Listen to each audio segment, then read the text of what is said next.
Assalamualaikum warahmatullahi wabarakatuh. Salam sejahtera bagi kita semua. Salam relawan bela negara Indonesia. Para pemerhati yang saya hormati, sahabat-sahabat dan rekan-rekan sekalian dimanapun Anda berada, kita ketemu lagi dalam bagian yang ke-44 dengan subtema petani sebagai kader bela negara. Posisi petani yang bermukim di pedesaan merupakan satu potensi yang sangat strategis sebagai sumber daya manusia Indonesia, SDM Indonesia, yang sangat luar biasa untuk memenuhi kebutuhan hidup bangsa Indonesia, terutama pangan dan untuk bahan baku agroindustri. Bung Karno pernah mengatakan bahwa pertanian menyangkut mati hidupnya bangsa Indonesia. Dengan demikian dapatlah kita simpulkan memang bahwa potensi pertanian dan potensi petaninya merupakan suatu potensi yang sangat luar biasa. Petani ini bermukim di pedesaan yang sekarang ini kita lihat jumlah desa di seluruh Indonesia mencapai 74.953 desa. Dan yang bermukim di pedesaan ini hampir mendekati 50% dari total penduduk Indonesia yang berjumlah 270 juta jiwa. Dan mereka yang di desa ini sekitar 40 juta adalah petani menurut catatan BPS 2019. Jika dimaknai tentang arti atau pengertian bela negara sebagai segala kegiatan ikut serta menjaga, melindungi, membangun, dan menjamin kelangsungan hidup NKRI berdasarkan Pancasila dan Undang-Undang Dasar 1945 menuju terwujudnya cita-cita bangsa, maka sesungguhnya petani telah melakukan upaya bela negara.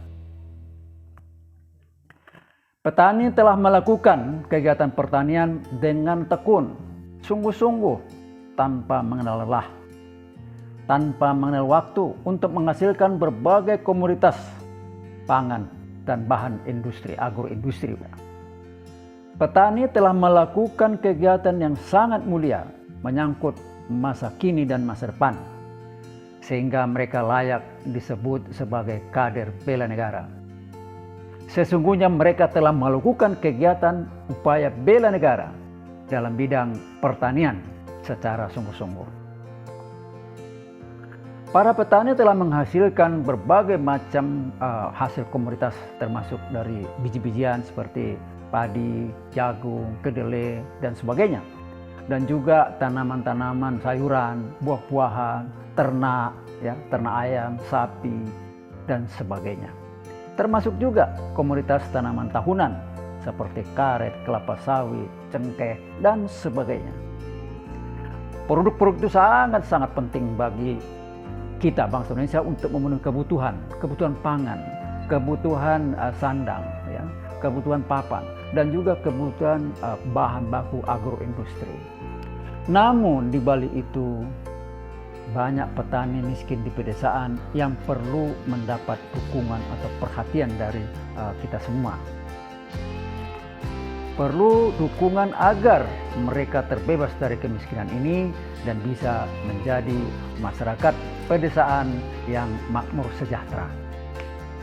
Presiden Joko Widodo mengemukakan bahwa tingkat kesejahteraan petani ada kenaikan jika dilihat dari NTP, nilai tukar petani, yang terus naik walaupun perlahan.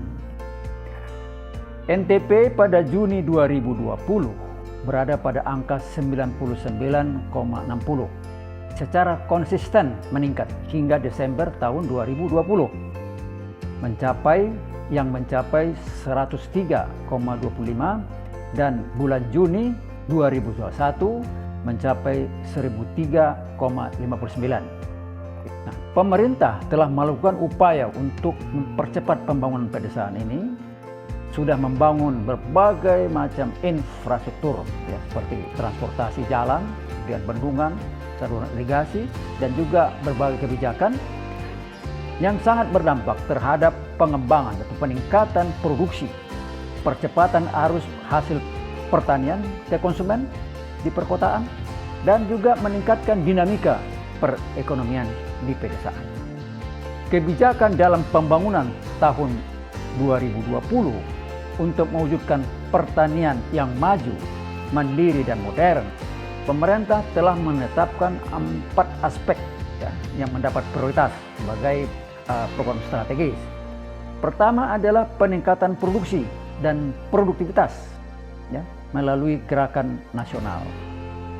Yang kedua, menurunkan biaya pertanian menuju pertanian biaya rendah. Jadi masih ada kelihatan terlalu besar biaya cost untuk menghasilkan satu produk. Yang ketiga adalah pengembangan dan penerapan mekanisasi serta akselerasi pemanfaatan inovasi teknologi.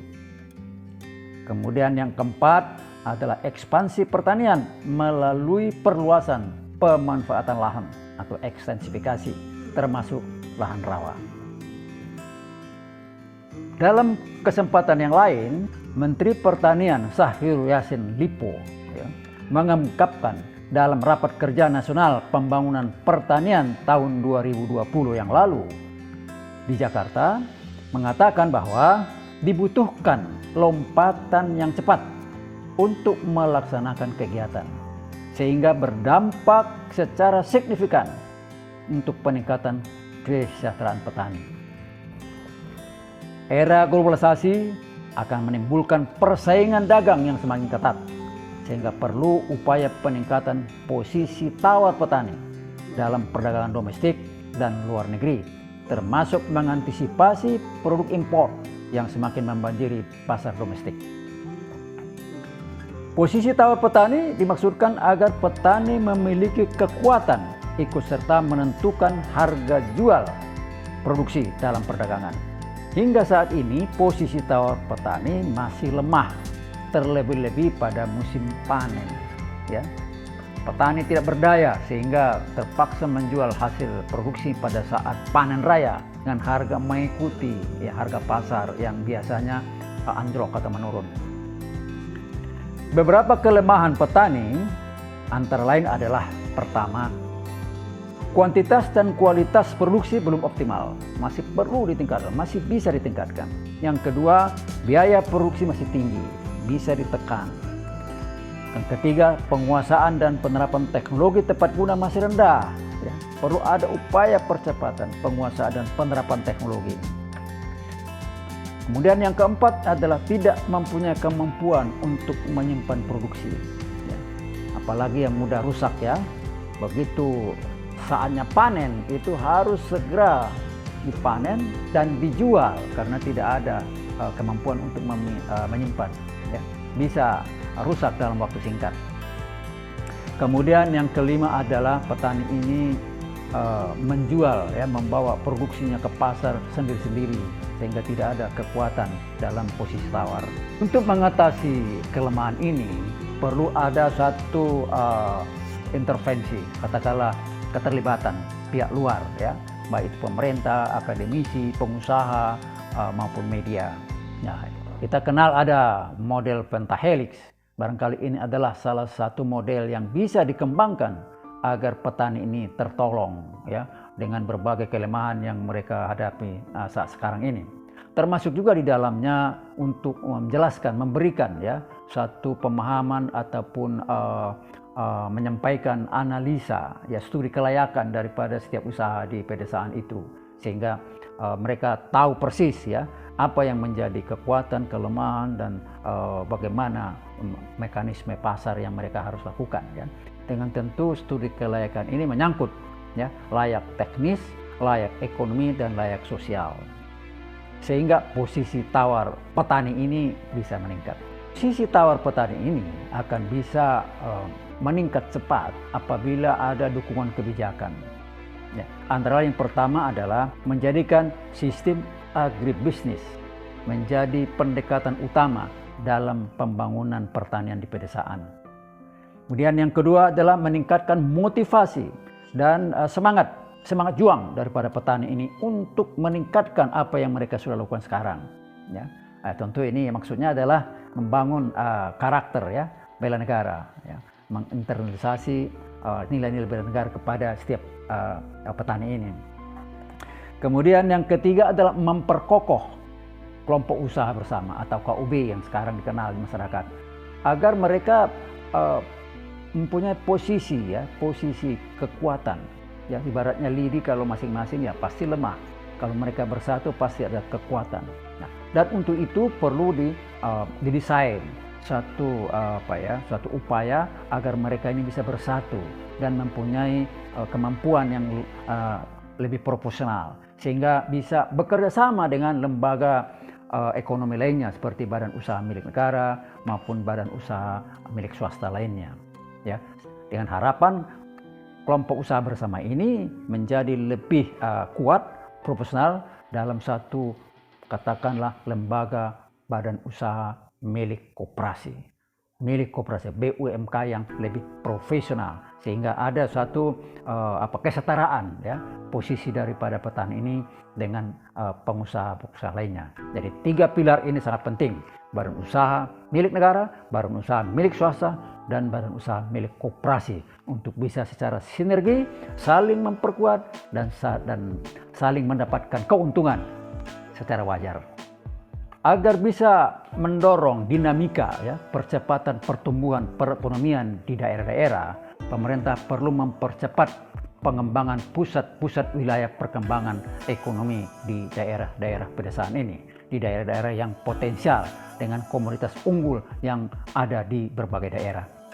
Pusat-pusat wilayah pengembangan agribisnis ini misalnya pusat wilayah pengembangan agribisnis tanaman padi, pusat wilayah pengembangan agribisnis sayuran, pusat pengembangan wilayah agribisnis kedelai, pusat pengembangan wilayah agribisnis ternak ayam, ternak kambing, macam-macam, termasuk juga pusat wilayah pengembangan agribisnis perikanan.